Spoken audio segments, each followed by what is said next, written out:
Welcome back to Boss Up. I'm Nicole Jones, and on this show, we talk about how to start, grow, and sustain your business. I'm glad you're back here today because I have a very special guest. And if you are the creative type, you're going to want to stick around because I have with me Melissa Mitchell, who is the creator of ABL Creations. Melissa, welcome. Thank you for having me. I could literally go down an entire list of amazing things that you have done in the art space. You are a self-taught artist. Yes. You're an entrepreneur.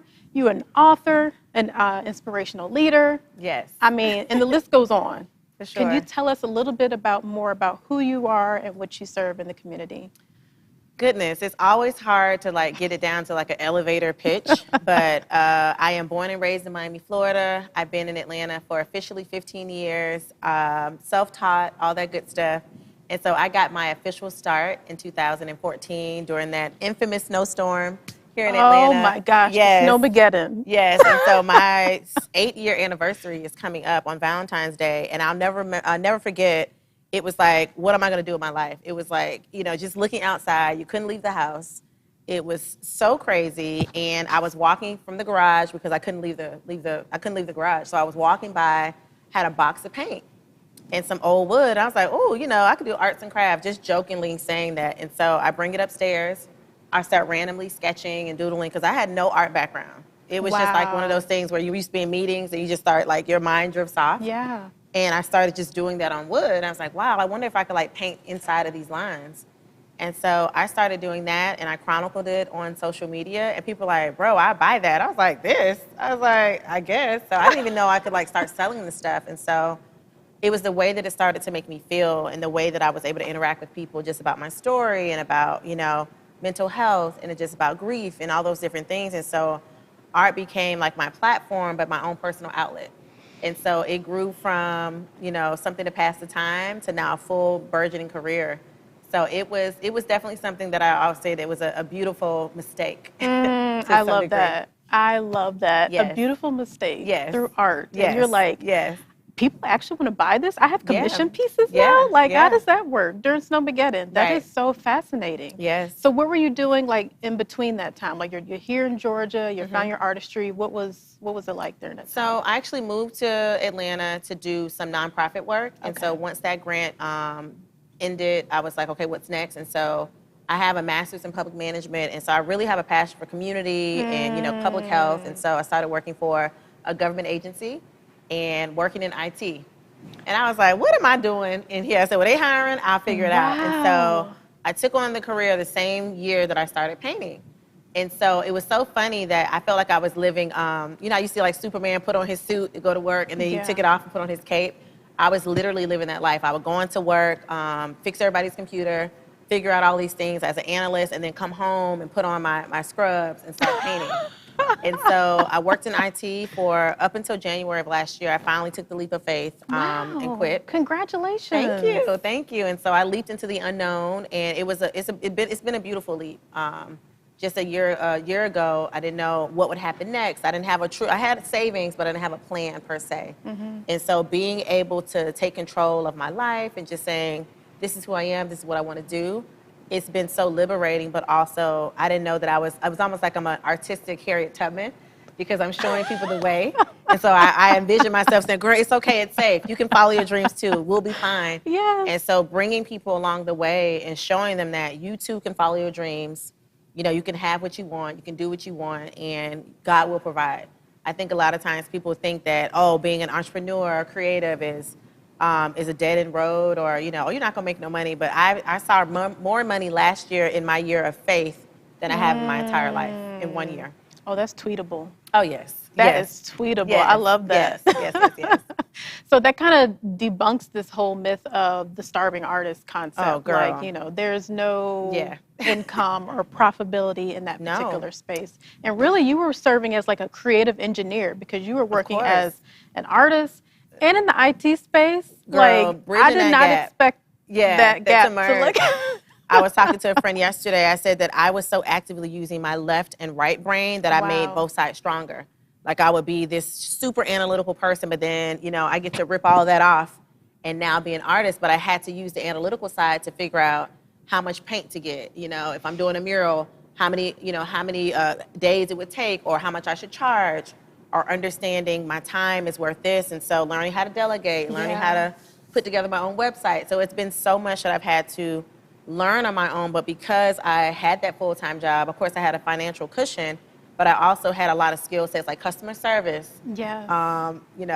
customer management, Troubleshooting. doing things, getting things, being adaptable. I think, learning as a business owner, you have to be able to say, hey, I don't know how to do this. I know how to do it. It's being honest with yourself. So the level of transparency that I have had to exhibit in my on my journey that's been the biggest thing. Like, look, I don't know what I'm doing. I need some help. Yeah. And being open to saying that.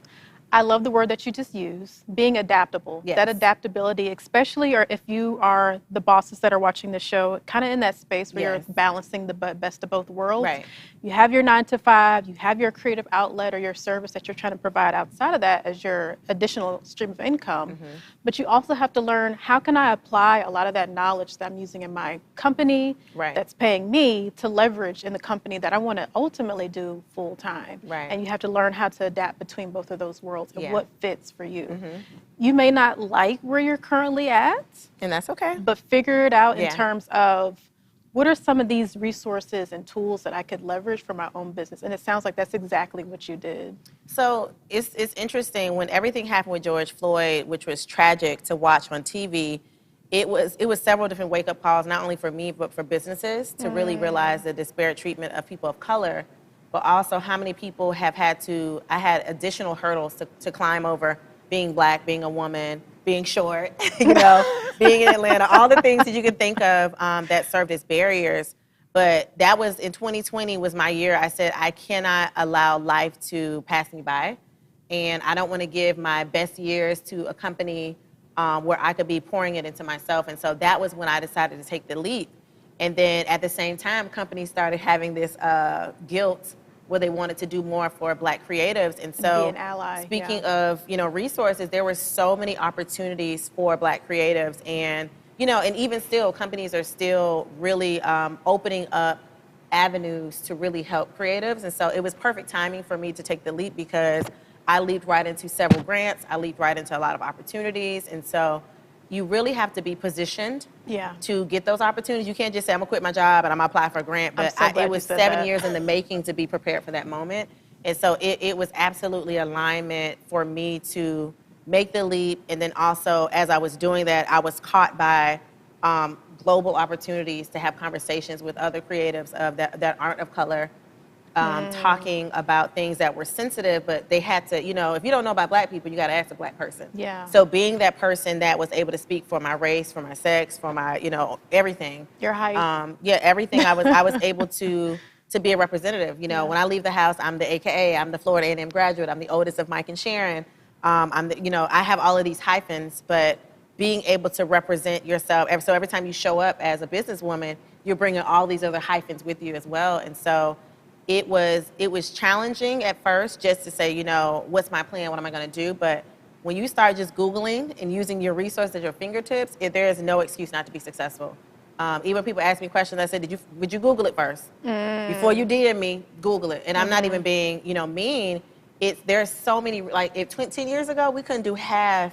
Like when I have little questions like, okay, how many ounces are in, a pound? Like when I'm looking little questions that you can't remember, you can Google. So it comes to business, how should I go about, my business, LLC? Yeah. How should I file my taxes? There's so much to do now, but the resources are limitless. Like it's just, you can't even imagine what you can do from your laptop, from your house. Yes. Yeah. Literally, Yeah. literally. And it amazes me that some of those questions that you're presenting, a lot of people don't take the time to No. actually research. People want you to they want you to give them the answers. They want you to give your exact blueprint, and they don't want to And do then the don't work. follow There's a saying I always say, I can give you the entire recipe, but your sauce will not taste the same because the difference maker is me. And so that goes to, having the imposter syndrome or why is Nicole like this? Why isn't Melissa like this? Because everybody has their own allotted timeline, their own blessings, their own plans. And so while you get excited about people that influence you, you have to be committed to your own race because everybody has their own time. What took me 8 years took somebody a month. I'm like, well, I was in this, for so long. Yeah. But what I went through prepared me for moments like this. So I know how to show up because I've had the training that God took me through. Yes, I love that. I love Yeah. that. Oh, that's amazing. Yeah. Such a fascinating story. There's so much more I want to unravel. But definitely one of my favorite moments of this season. Oh my God. Look, and Maria's turning red over here. Right. He just went in on me for real. I'm like, oh my God.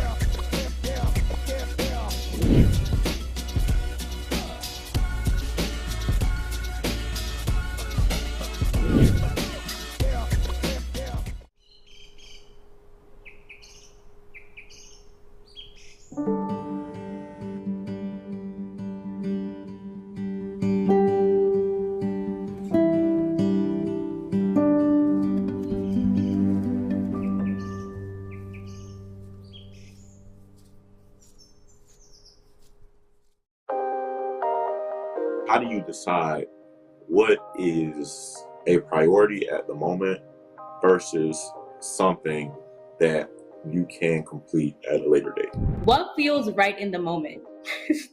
Because sometimes it's like, okay, this is really high on my priority list, but I really just don't feel like it. But I think that in order to be productive is like, do what's best for what you feel like in the moment. So if this easier task is easier for you, do that and then tackle the harder task.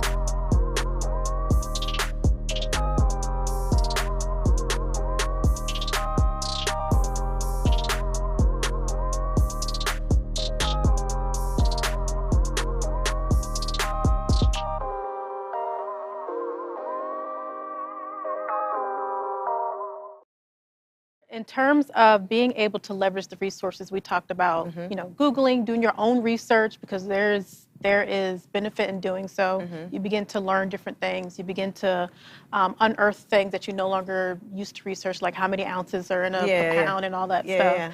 But in terms of other resources, let's say like a business coach or a life coach or things of that nature, or a financial coach, are those some of the steps that you took to get to where you're at the point where like, okay, now I can submit for a grant. Now I can speak to other corporations about, what's happening in the Black community. Like, did you have some of those steps before you got to the grant honestly, level? I did not. No. What's so unique about my story, I come from the home of two pastors. So I have been chiseled for opportunities like this. So I can speak well. I know how to get my thoughts into 30 seconds or 30 minutes. And so, like I talked about, my entire life has trained me for this moment. And so I think that I was just ready for when the calls came. And in terms of, and I have a public relations background, I've written grants. Oh, yes. I've written proposals. So it was almost that, and it's hard for me to delegate because I know how to do so much. Yeah. And I'm not a person that often, raises my hand. I'm like, I can figure this out, So when it comes to like the bulk of work, like, okay, I need to call a team in, I'll do that. But like some of this intellectual stuff, it's like, girl, I can figure this out. By the time you pay somebody to help you figure it out, you've already missed the deadline. And so, as I grow, of course, I probably will have to eventually get a manager that goes out and gets things. But I have just been a magnet for opportunities. And I don't say that lightly. It has been, I'm getting emails now from a company that say, hey, we've been watching you.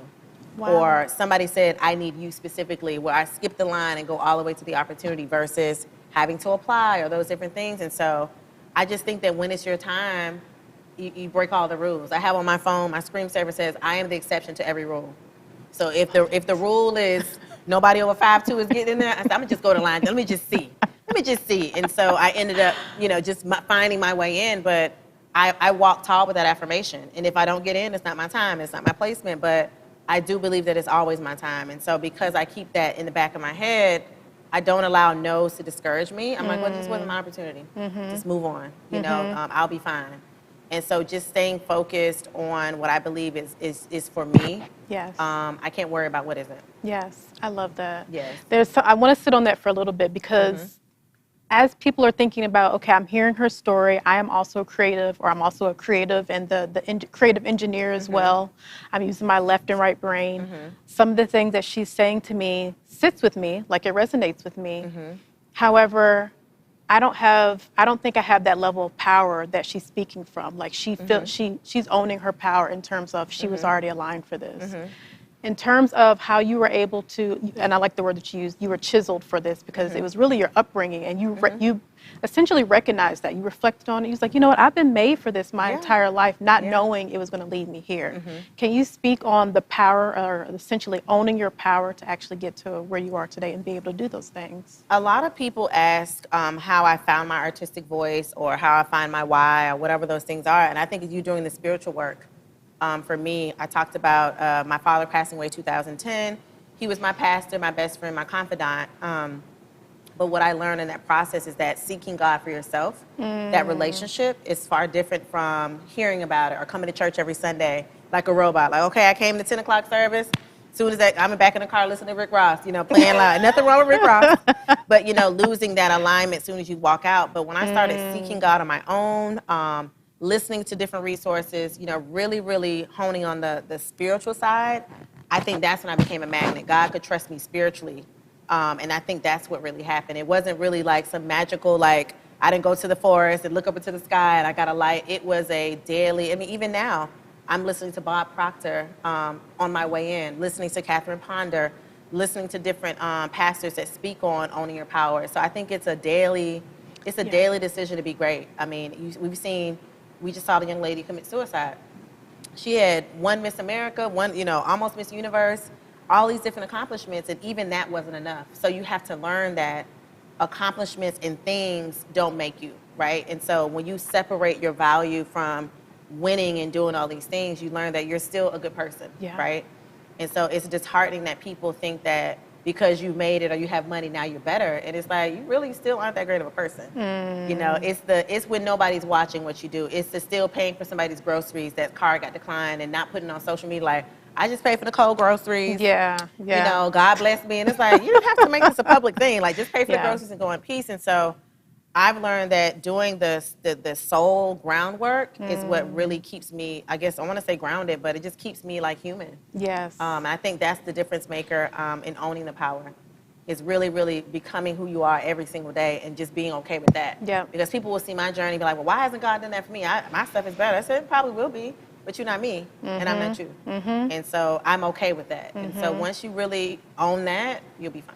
It's the internal work that has to get done. And it's every day. Yes, yes. And also something that you said made me think, always being a student. Because you said you're listening to Bob Proctor and all these different influences in terms of motivation. Like, you're always going to be a student. Even if you've reached that level of success that you think that you've won or succeeded at, you're always going to be a student. You're going to hear something again. It's just like reading the Bible. You read it again, you're like, I just learned something different from what I originally got from this particular scripture. So it's just essentially being able to know that you get to certain levels, but then you have to then realize you're reinventing yourself every time you get to the level of your success.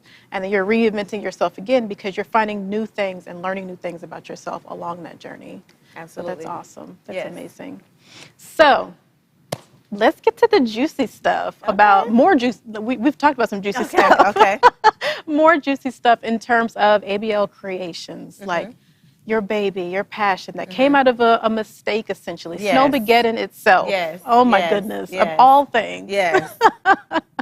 What's some of the amazing things that you've done so far? I every time I apply for, you know, funding or something big, I have to like list out what makes, you know, what was like the aha moment or what made me know. A few of them are when Lupita Nyong'o wore my head wrap in Vogue magazine.